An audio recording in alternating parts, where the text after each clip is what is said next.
For today's video guys, nandito tayo sa isa ka farm nga gipakyaw sad sa akong igsuon nani na bilong sa nabunturan gihapon guys, Santa Maria nabunturan, Davao Oriental. So makikita nyo guys, yung nakikita ko dito, may mga lansunis dito guys na yung mga native na lansunis guys, iba yung may-ari.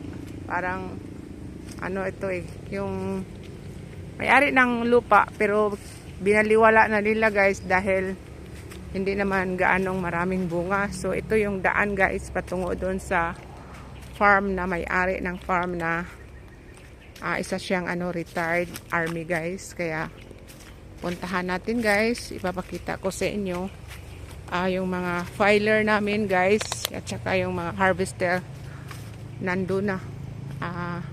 Nagtrabaho na, kaya kami na late dahil pinuntahan namin yung isa ka farm doon sa kabila sa Maglana farm dahil nagkuha kami ng stock doon na harvest kahapon. Kaya ito yung daan guys, may daan dito na dadaan tayo sa sapa. Ayun yung sapa dito guys, ayun sapa pero walang tubig. Yun ang sapa guys, tabi. Yan, magtabi tayo guys, baka may mga diwindi dito. So ayan, continue tayo lakad guys. Ito yung mga kahoyan dito. Dapat nga mag vlog ako last time dito, kaso lang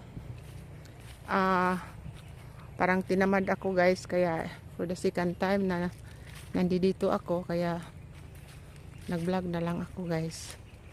So yan guys, malapit na tayo doon sa may-ari, yung rest house ng may-ari guys, na nandun sila mga harvester, mga classifier nandun na. Kanina pa yan sila guys, kanina pang alas 6 ata yung nag-umpisa sila dito na nag-harvest. Galing kami sa Davao guys, from Davao to Nabunturan guys. Pag walang traffic guys, 2 hours lang. Kaso hindi talaga maiwasan magka-traffic, lalo na sa syudad. Kaya 2 hours and 45 minutes ang biyahe namin. Ayan, another na naman guys. Another na naman, sapa-sapa pero walang tubig. Ayan lang, daan.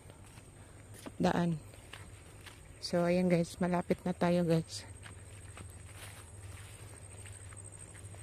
So nandito na tayo guys sa farm ng may-ari, yung retired army. So dito pa lang guys sa may kural niya, ayan na yung mga lansones niya guys. Ayan, yung lansones na yan guys, nakuhaan na yan ng bunga.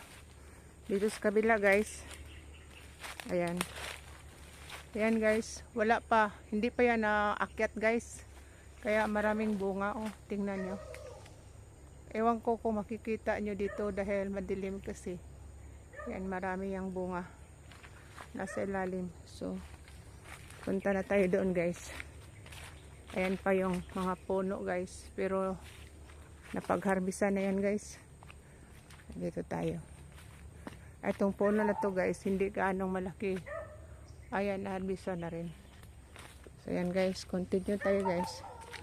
Ito pa isa guys, daming lamok dito guys, daming lamok dito sa farm niya guys. May din ito, may besides sa lansunis na tinanim niya, may kakao.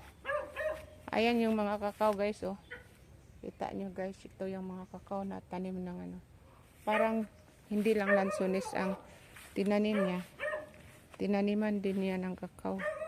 Ayan guys, binabalot niya guys para iwas sa uod. So dito na tayo guys sa bahay, may aso pa naman guys. Ayan, tinatahol ako ng aso. Ayan, may din siya guys.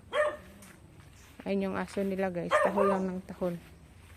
Ayan na guys, nandito na tayo sa rest house na may-ari. Ito na sila guys. Good afternoon, sir. Ah, ayan na yan guys. Nakabox na yung ano. Tali alang. Walay bingka na kuya dyan. Ayan. Yung mga ano na yan guys. Naka-impake na yan. Ito. Tsaka ito yung mga nagtatrabaho guys. Ito yung may-ari guys. Yung may-ari. Ayan.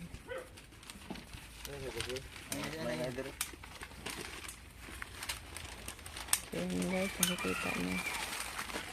Yung nagtatrabaho. Ayan.